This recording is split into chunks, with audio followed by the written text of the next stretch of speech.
You know, Alfred, it is match day 5 dito sa Premier Volleyball League Reinforced Conference and madaming interesting things na nangyari sa 5 days na yon. Kaya i-update naman natin yung mga live streamers natin sa tournament standings. Yes, kita natin dito ahead sa team standings natin, Cool Smashers, na only suffered their first loss against this team, Perlas Spikers, noong Saturday. Na alam natin naging maganda yung laban natin noon sa Tuguegarao. Naging mainit, pati yung weather sobrang init. Yes. Nakisabay rin yung laro natin no? Tapos Angels, ngayon 0-2 sila. Kanina natalo ulit, suffered their second loss against the Water Defenders, no? That's why sobrang upset sila na alam nila 2 back-to-back losses na 5-setter. Grabe yung laban nila. Now, you were talking about the Tacloban fighting Warays, who have their game today, of course. And you know what better way to get to know this team than to get to know their very supportive team manager na si Ronald Mascareñas. Para makilala pa natin siya, panoorin po natin ito.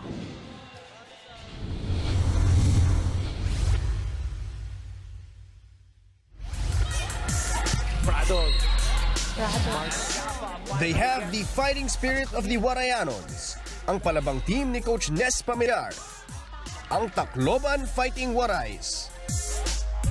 At nasa likod ng bagong bihis ng koponan ay ang suporta mula sa isa sa mga pinakamalaking sports patron sa bansa, ang presidente ng Bounty Agro Ventures Incorporated, na si Ronald Mascareñas. We felt na we need to strengthen that connection with the direct consumers. So in 2016, we were looking for a collegiate team who will adapt yung aming philosophy sa sports, which is to restore the true spirit of sportsmanship. Die-hard fan ng basketball si Ronald. At pagkatapos ng matagumpay nilang partnership with the Gilas program, para sa kanya, ito na ang tamang panahon para bigyan naman ng suporta ang mga talented volleyball athletes ng bansa. Kinausap ko si Melmac. Sabi ko, Mel, can you find me a team? Basta willing to imbibe and showcase yung true spirit of sportsmanship. So the opportunity came up sa volleyball. Naniniwala rin sila na malaki ang may tutulong ng Fighting Warays para bigyan ng inspirasyon ang mga aspiring volleyball players na nasa probinsya. Main reason why we really are passionate about supporting yung Tacloban na Fighting Warays. Itong volleyball team na to will serve as an inspiration sa Tacloban. Alam naman natin lahat kung ano nangyari sa Tacloban. And I think yung Fighting Warays will exemplify yung struggle nila, yung willingness nila, yung drive nila na makabangon. Kaya naman umaasa rin silang magiging matagumpay ang Tacloban Fighting Warays sa kanilang kampanya dito sa PVL Reinforced Conference. To the Tacloban Fighting Warays, I'm very confident that you are one of the most competitive team. I think you're the team to beat. So I wish you good luck. Pakita niyo yung galing ninyo and continue to inspire the great people of Tacloban. Mabuhay kayo.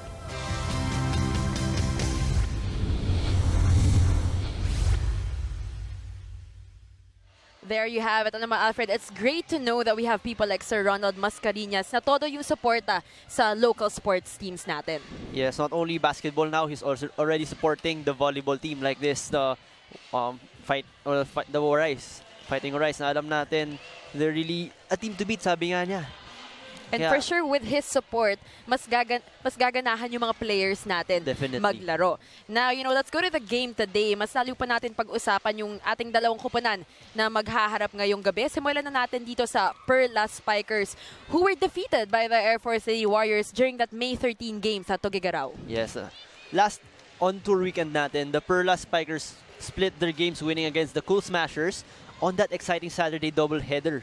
Kaso, di nila na-maintain yung winning streak nang matalo naman sila ng mga Lady Warriors last Sunday in 4 sets.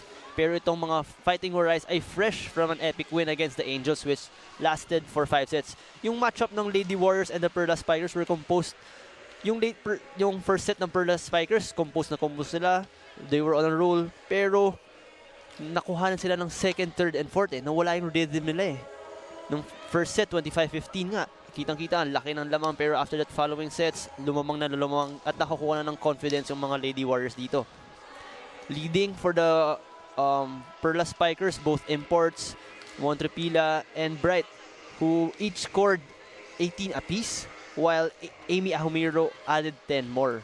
So the Perlas Spikers really needs more from their local players in order for them to bounce back from their loss last Sunday. And you were talking about Amy Ahumiro, and she was the local player who led the team with 10 points, and she's proving to be an offensive threat para dito sa Perlas Spikers. This former Lady Eagle showed might nga in their last game against the Lady Warriors, scoring 10 big points, the only local scoring in double figures, but also helped her team win against the Cool Smashers last Saturday, scoring 7 points. She also had a team high of 3 service aces against the Lady Warriors, but unfortunately, they still fell short. Tignan natin, Billy, if she would still dominate in this game natin. Definitely exciting to watch Amy Ahumiro, one of the top local players here for the Perlas Spikers, battle it out with the Tacloban Fighting Warays. Na pumunta naman tayo sa panig ng kabilang team, yung Tacloban Fighting Warays nga. They had a previous game nung May 9 against the Angels where they defeated the Angels in a thrilling 5-setter. Yes, the Angels suffered again, 5-set loss. Yun, first game nila against the Tacloban Fighting Warays. This game between the Fighting Warays and the Angels was a thriller. It lasted for 5 excruciating sets. Grabe yun. Sobrang intense tong laban na to. Dahil meron sa kanila ang lalamang na malaki, tas biglang hahabulin sa dulo. Kaya di ko talaga masabi kung sino ang makakapanalo ng set eh. Pero hindi nagpadaig ang mga veteran experience, mga Fighting Warays na alam natin, former Power Smash sila. We know that they are made up of NCAA superstars like the season N93 MVP Shola Alvarez and the finals MVP Regine Arocha. And syempre, yung season 92 finals MVP rin na si Jovi Prado. Talagang team to beat sila this conference. Tas dadagdag mo pa ang import nila na si Amporn Hiapa, who led her team to victory, scoring 23 big points, while Jovi Prado managed to score 18 more. Exactly, you know, itong reinforced conference, of course, we have our local players who are doing exceptionally well rather, but then it puts the spotlight on our imports, and one of the imports nga nasabi mo dito sa Tacloban Fighting Warays as si Yapa Amporn or Jack Amporn, who you said scored a team high of 23 points. Yeah, for everyone's information lang, si Amporn really play as a middle blocker. Yun yung role niya sa Thailand. Pero dito, kita natin sa league natin, she plays outside hitter.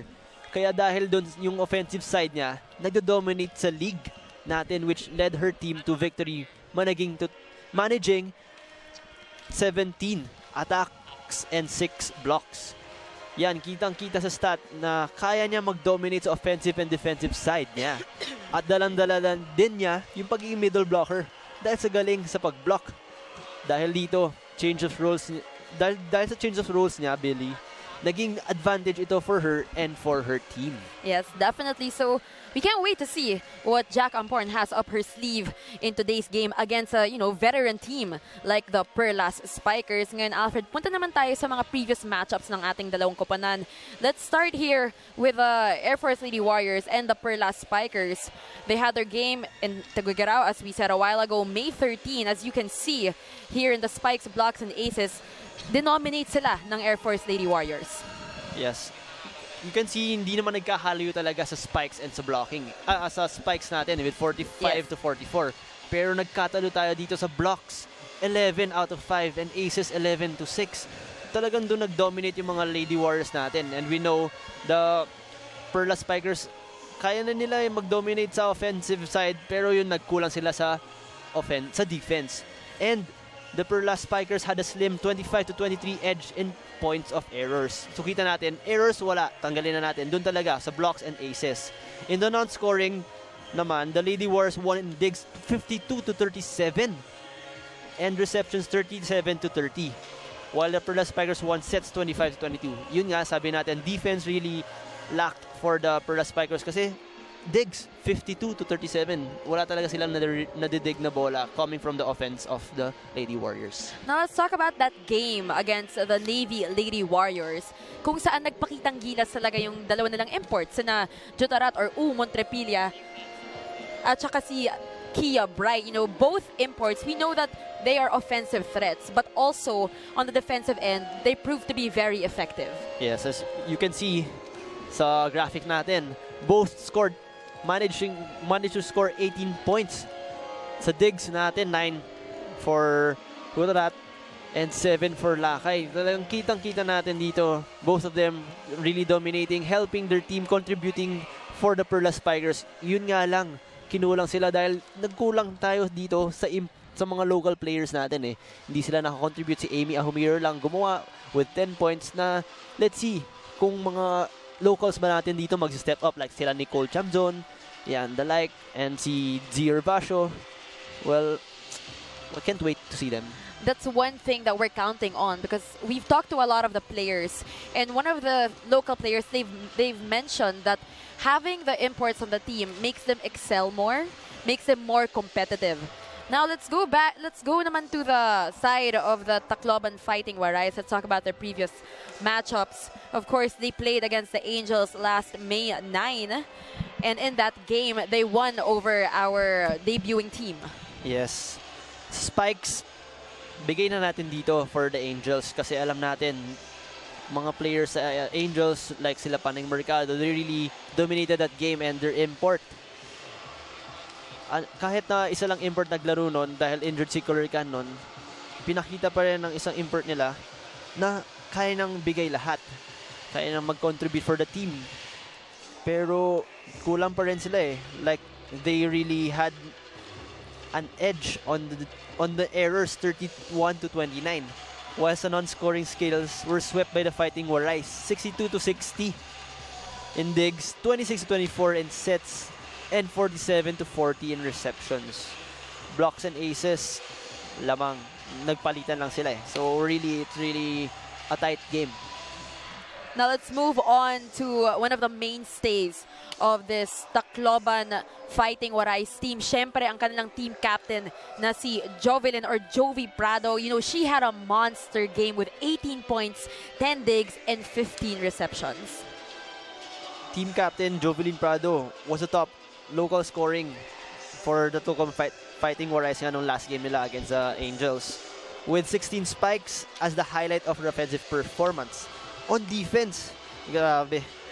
She was just effective with 10 digs, number 2 sa team, and 15 receptions. Kung masasabi nga natin sa basketball, tatawagin natin triple-double.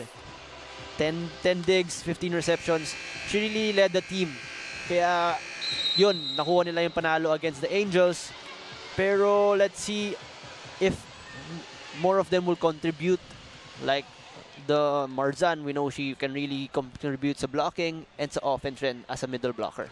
Well, you know, as a team captain, yun naman talaga yung job nitong si Jovi Prado is to lift her teammates up and to encourage them to do better. So that's exactly what we want to see from her, and that's exactly what she's been doing the past few games. And if you agree with us, mga kapamilya, please do tweet us at ABS-CBN Sports gamit ang hashtag na PVL on ABS-CBN. We want to know your thoughts. Kung may mga gusto kayong batiin na players, malay nyo, batiin namin kayo on air, and we can read your tweets on air. And please do check out our exclusive photos on our Instagram account. Do follow us. That's at ABS-CBN_sports. At syempre, ang aming Facebook page, huwag niyong kalimutan i-like at i-follow. Ang alam ko, almost 1 million likes. Sabi ni Sinjin sa akin, 1 like na lang daw 1 million. Di ko alam kung totoo yun, but please do follow and like our Facebook page. That is at Premier Volleyball League. And of course, dahil special kayong mga live streamers sa amin, we have a special feature, and that is called our Star Cam. So basically, itong Star Cam, pag meron kayong iniidolo, pwedeng nakatutok lang itong camera na ito sa mga idols nyo. Pwede sa buong set or even the whole game. Up to you guys. If you want to focus on one player, all you have to do is tweet their name at ABS-CBN Sports. Syempre, huwag niyong kalimutan yung hashtags na PVL and ABS-CBN at StarCam. And let's get this show on the road, and let's hear our in-house barker call out the names of our starting 6. Presenting our officials for this match. First referee, Mr. Yul Benosa, international referee.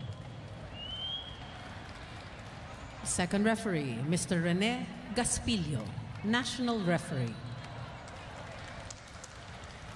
Let's call on our starting lineup for our BanKo-Perlas Spikers. Team captain is number 3, Suzanne Roses. At number 1, Rizabel Devanadera. Wearing jersey number 10, foreign guest player, Jutarat Montrepila. Number 12, Jaminea Ferrer. Number 15, foreign guest player, Lakia Bright. And number 16, Rongomay Papa, Amy Ahumiro. Libero, number 7.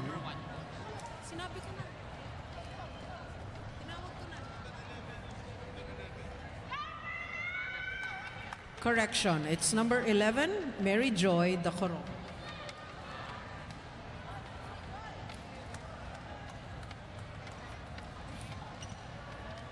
Libero, number 7, Maria Giselle Jessica Tan. Head coach, Ariel Dong de la Cruz. Calling on our Tacloban Fighting Warays. Team captain is number 18, Jovelyn Prado.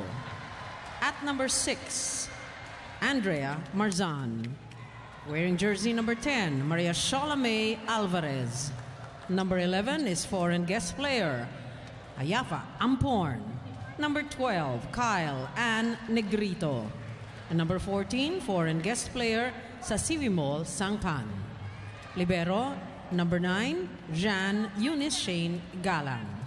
Head coach, Mr. Ernesto Pamilar. This is match number 10, preliminary round. Kami po ay nagbabalik dito sa Premier Volleyball League Reinforced Conference on SNA Livestream. Ito po ang laban sa pagitan ng Tacloban Fighting Warays kontra Perlas Spikers. There you have it, our starting 6 for both teams. For the Fighting Warays, you have Alvarez, Sangpan, Negrito, Prado, Marsan, Yapa, and Galang. And for the Perlas Spikers, we have Roses, Ahumiro, Montrepila, Bright, Dacoron, Ferrer, and their libero, Giselle Tan. Yes, and there you go. If you want to join our conversation, tweet nyo lang kami at ABS-CBN Sports. Huwag kalimutan ng hashtag na PVL on ABS-CBN. Billy Capistrano, of course, with Alfred Valbuena. It's gonna be an interesting matchup, Alfred. We were talking about this a while ago, na itong Perlas Spikers team, they're more on the veteran side. Medyo mature, while itong Tacloban Fighting Warays naman, bata. And we know that a lot of them are still in college or just graduated from the NCAA or the UAAP. Yes, you know, like sila Susan Roses, Ahumiro, Ferrer, they're really top players nung collegiate team nila. Yes. Na ngayon, they graduated and they're here for the Perlas Spikers. They really brought their confidence, their experience from UAAP or from different leagues here to the PVL, which makes them a veteran team talaga. Kaya nga exciting to watch how these two teams will match up against one another. Perlas Spikers now up by 1. They open this game with a point. And that was Sangpan. That is good for her. 1-1 na po ang score natin. As Fa Sangpan, this is her first international league actually. Yun yung nalaman ko from Barbie Marzan. And she's only 23 years old. Jem Ferrer back set to Sue Roses. Hindi na kaya ni Kyle Negrito, puntang putos dito sa Perlas Spikers. Back-to-back points there, back-to-back running combination hits doon coming from both teams na nakita natin maging effective yung combination na ganun. So we will see more of that in this game. Amy Ahumiro serves. Kyle Negrito will pick Jovelyn Prado. Jem Ferrer pupunta kay Judarat Montrepilla. Nandun si Shola Alvarez. Barbie Marzan sends it to the other side, but that is out. It was a good intention for Marzan there. Parang alam ko yung intention na ilagay yung bola sa corner nun eh. Kaso yung wrist niya napasobra sa angle, napasobra sa clip. So naging outside. Hindi lang niya natimpla yung pag-spike niya. And speaking of hindi natitimpla, that is a service error on the part of Amy Ahumiro. Score right now, mga kapamilya, 3-2. Early lead once again for the Perlas Spikers. Here comes Shola Alvarez, the MVP of the recent NCAA season. From JRU, Sue Roses, Jem Ferrer will pick Kia Bright. And alam mo, Alfred, you're watching Kia Bright in Tuguegarao, and grabe yung mga palo niya. Yung kala mong hindi papasok, pero natatansya niya talaga. Yeah, she really jumps high. Kitang-kita mo yung wind up niya sa palo. Ang ganda na yung execution niya sa pagpalo eh. And actually, she's very soft-spoken na hindi mo mahahalata when she's playing on the court. May Tajima did mention that she's sort of an introvert. She likes to keep to herself, but very friendly. But ayun na nga, hindi mo talaga mapapansin the way she plays. She is just a beast on that court. And here comes team captain Jovi Prado serving. Misreceive right there. Eunice Galang, Kyle Negrito to Amporn.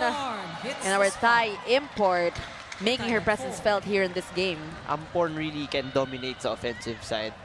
As nabanggit ko nga kanina, she plays as a middle blocker. Pero dito, napapakita niyo yung offensive side niya sa palo eh. Dahil nag-change roles, naging outside hitter na siya ngayon na hindi nababasa eh.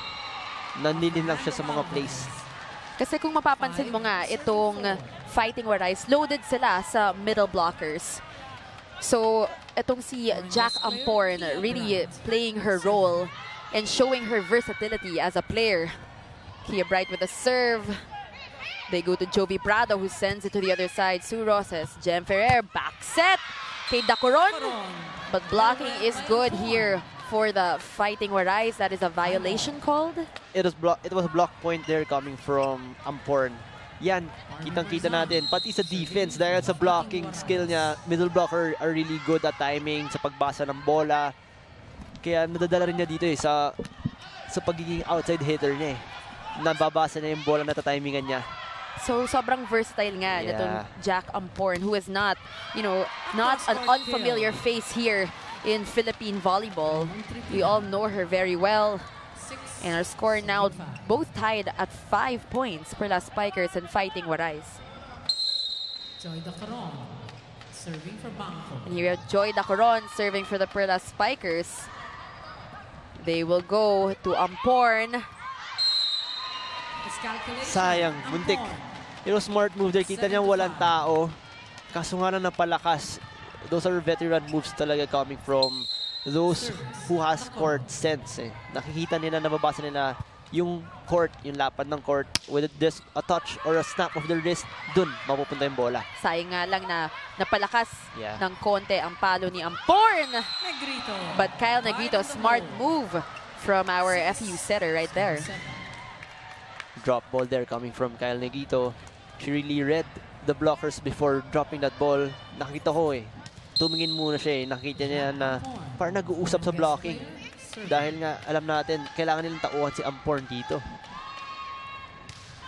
And Perlas Spikers still with a lead though. 1.76. Here comes Kia Bright. Soft touch. Jem Ferrer, babalik kay Judarat Montrepilla. And Sangpan with a block. 2 block points now for the Fighting Warays here. Na alam natin, they can really add, contribute points, get points from the blocking so, department. Yun nga talaga yung isa sa mga strengths ng ating Fighting Warays. Kia Bright, Jem Ferrer tosses it up to Judarat Montrepilla. They go to Sangpan who gets it through. Na napapansin ko, puro imports ang pinapagana dito ni Negrito. Tama ka dyan, Alfred. As we go to our first technical timeout of set number 1, magbabalik po ang PVL Reinforced Conference dito lamang sa SNA Livestream.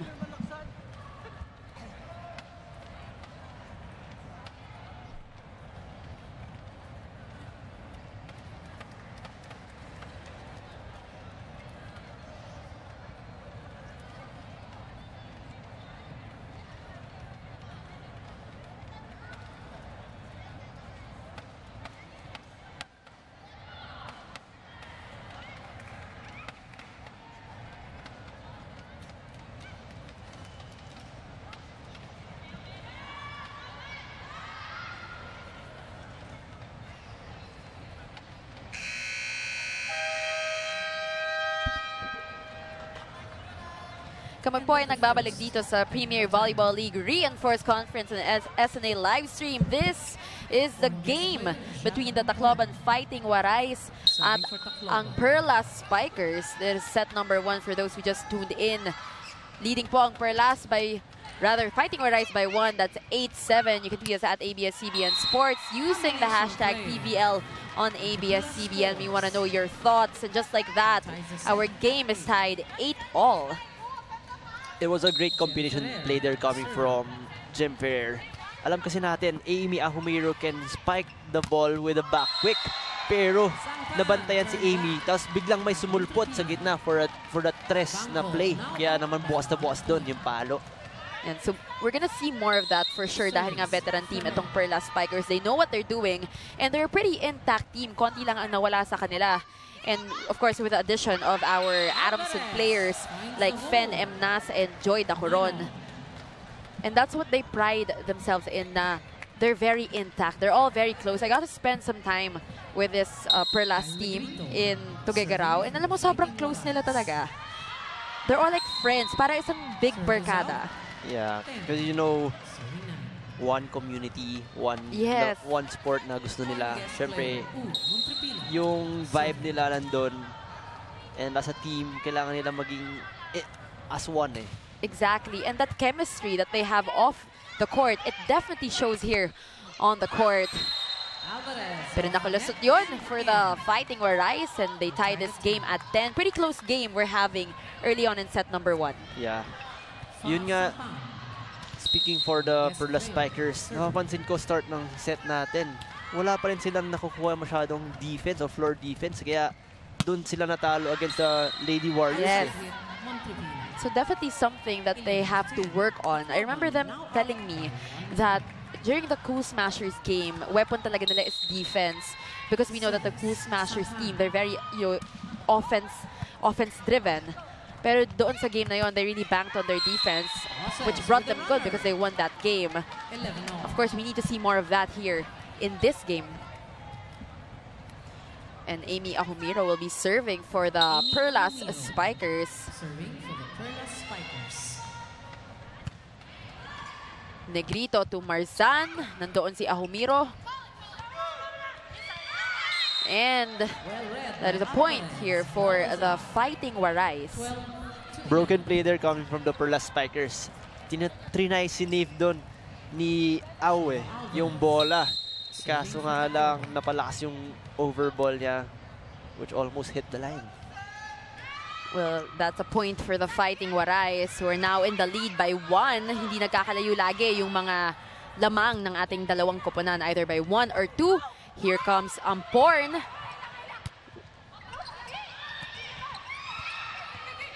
Jem Ferrer pupunta kay Kia Bright. Favorite spot!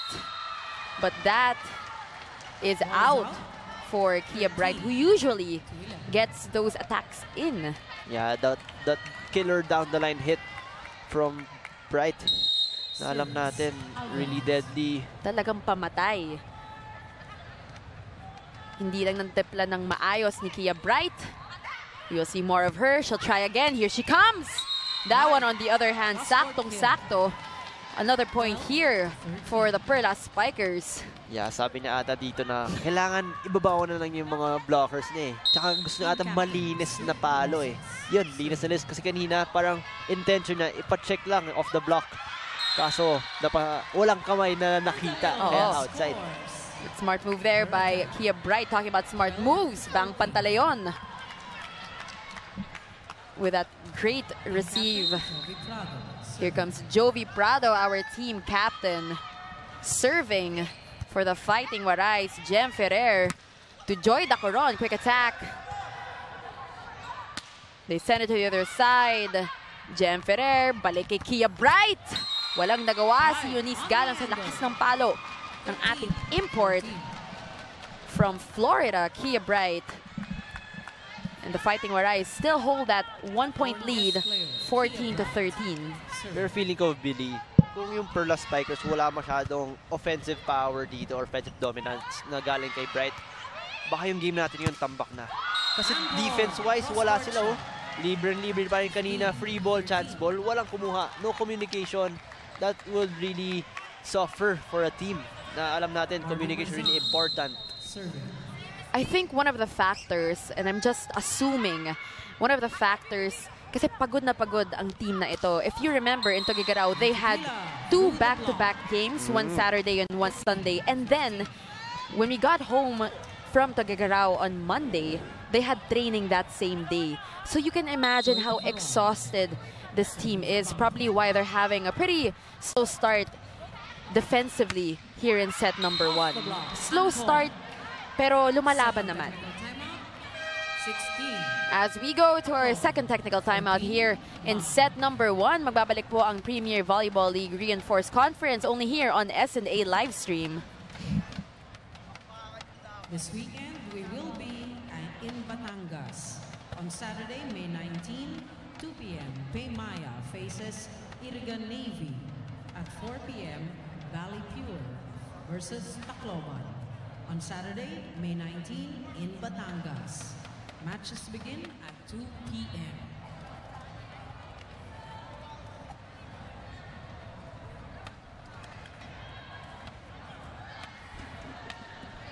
Kami po ay nagbabalik dito sa Premier Volleyball League Reinforced Conference game between the Tacloban Fighting Warays at ang Perlas Spikers. Billy Capistrano, of course, with Alfred Valbuena. And it is set number 1. And of course, the countdown for one of the biggest sale events in the Metro begins now. It's the Trinoma Green Light Sale. So, sugod na on May 18 to 20 and get a chance to win exciting prizes. Ayan, pupunta ka ba? 18 to 20. Tara, punta tayo. Tignan natin ang mga mabibili natin doon. Yan, exciting prizes await you. So punta na tayo mga kapamilya. Balik naman tayo sa laro natin. Perlas Spikers now down by 1 against the Fighting Warays, 16 to 15. Some stats for this first set, Billy. Attack for both teams. For the Perlas, they already have 9 attack points, 3 faults with a 37% success. And for the Fighting Warays, same, 9 attack points, 4 errors with a 39%. Ayan, so yung mga stats natin. And another one. Total 4 after the second technical timeout. Yun, unforced errors. Lumalamang dito ang Perlas Spikers with 5. While sa Fighting Warays naman, only 4. Service aces, wala pang nakakagawa for both teams. Block, 2 coming from the Fighting Warays and only 1 from the Perlas Spikers. And there you can see natamaan si Kuya Sue Rosas ng kanyang teammate doon. Kaya napunta naman ang puntos dito sa Fighting Warays, who are now up by 2, 18-16. And we're talking about, while, you know, bago mag-technical timeout, we were talking about how the Perlas Spikers are really exhausted. But speaking of the Perlas Spikers, ito nga si Badet930 nag-tweet, "Go Perlas! Hi Billy!" Pa-shoutout naman sa idol kong si Amy Ahumiro. I love you, Kiwi, all the way from Sweden. Ayan.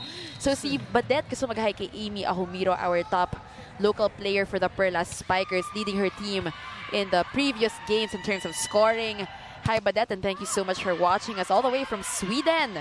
Grabe yung mga viewers natin, diba? All over the world talaga. At balik naman tayo dito sa ating laro ngayon. Pagkatapos ng tweet na to, this is from Charles060593.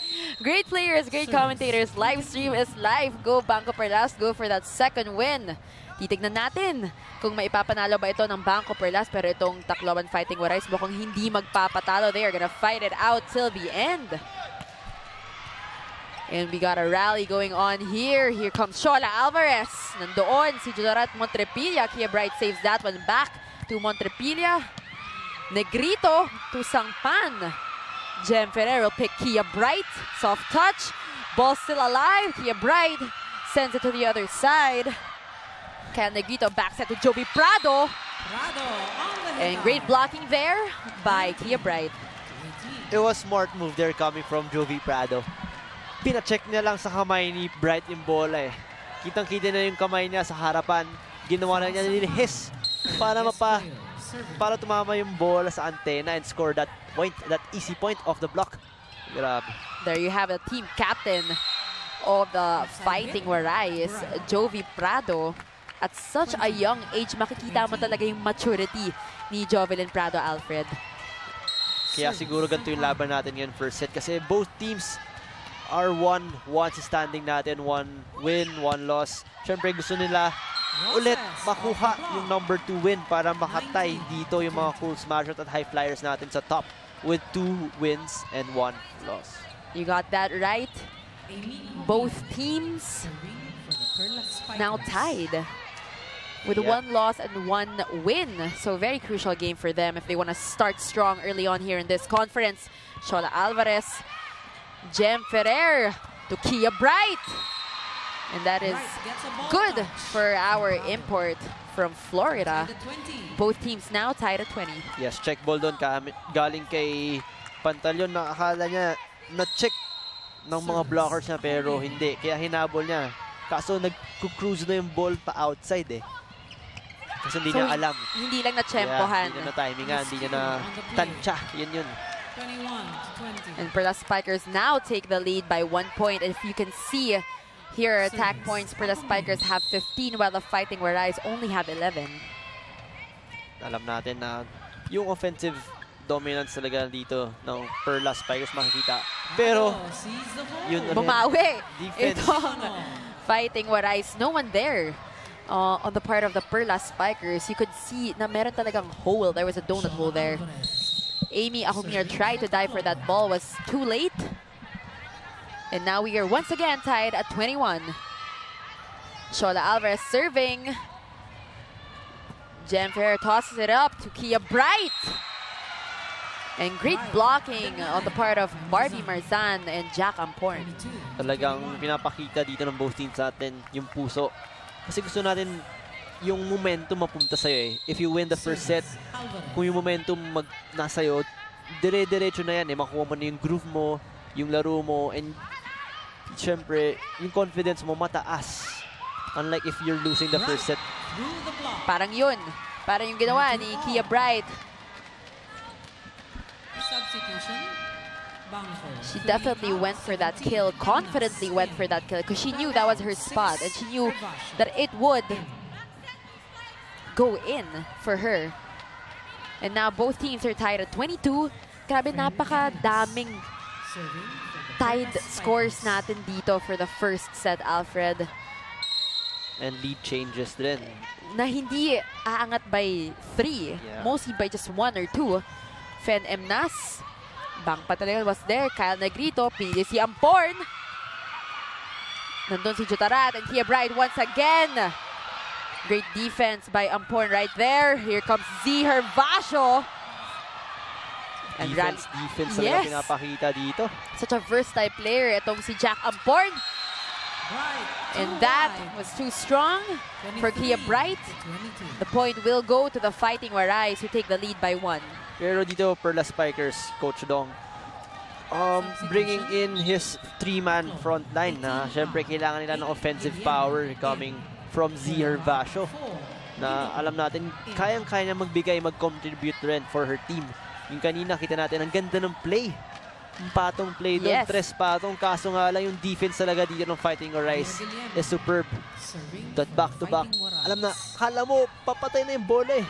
Pero nandoon si Jack Amporn showing her versatility as a player. And we got some substitutions. Ginoo for Negrito and Guillerma for Prado. And here come the Perlas Spikers tying this game once again at the tail end of set number 1. Tied pa rin tayo, Alfred. Confidence coming from Z Hervasio there. Tinulak niya yung bola kasi offset. Nagtiwala lang sa sarili niya yun eh. Yung ganong score, ganong point. Alam mo yun?